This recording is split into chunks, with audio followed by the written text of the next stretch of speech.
uzakta. Həqiqət çox acıydı bizim otaqda. O başqasıyla oynaşırdı. O səhər mənimləydi, axşamsa özgəsiyle. Mən oldum bir oyuncaq onların əllərində. Düşdü dolu bir otaq sigaret əllərimlə. O görünür və itir dumanlı gözlərimlə.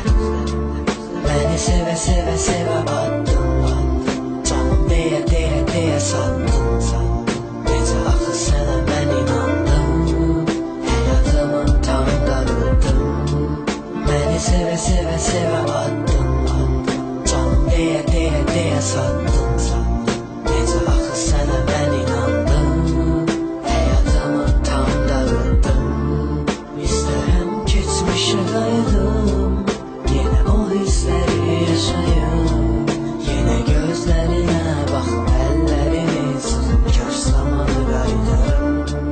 İstərəm yenidən qayıdım, yenə o hissləri yaşayım, yenə gözlərinə baxım, əllərini sıxım, kaş zamanı qayıdarım. Bugün o tərk edincə bütün şəhərlər boşaldı. Bir tərəfdə var əyləncə, o biri tərəf göz yaşıydı. Həyat qəmli bir not, ürəyimsə paramparça. İndi sən yoxsa mən xəyallarda yaşandıqca adını yazdığım divarlar, evimdəsə rəsimlərin. Birgə getdiyimiz yollar sanki qalırdı izlərin. Tutmayırdı bu dizlərim, sən axtarırdı əllərim. Həyat sınadı bizi çox qəribə imtihanda.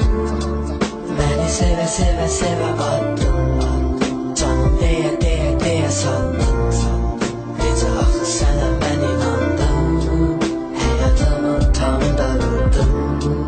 Məni sevə sevə sevə attın, canım deyə deyə deyə sattın. Necə axı sənə mən inandım, həyatımın tam darıldın. İstərəm keçmişə qayıdım, yenə o hissləri yaşayım. Yenə gözlərinə baxım, əllərini sıxım, kaş zamanı qayıdarım. İstərəm yenidən qayıdım, yenə o hissləri yaşayım.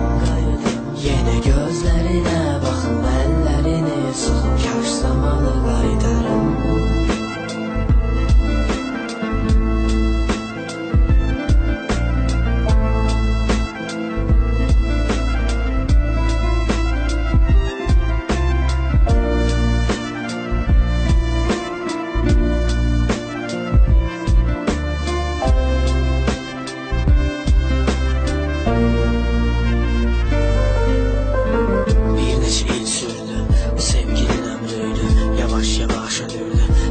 Son günüydü, o parlayan bir ışık yavaş yavaş sönürdü. Ayrılığın limanları üfüqdən görünürdü.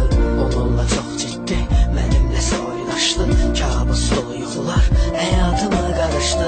İçimdə müharibə, qəribə bir savaşdı. Bütün sevgi sözləri necə də uzuzlaşdı. Məni sevə sevə sevə attın, canım deyə deyə deyə sattın. Necə axı sənə mən inandım, həyatımın tam darıldın. Məni sevə sevə sevə attın, canım deyə deyə deyə sattın. Necə axı sənə mən inandım, həyatımın tam darıldın. İstərəm keçmişə qayıdım, yenə o hissləri yaşayım.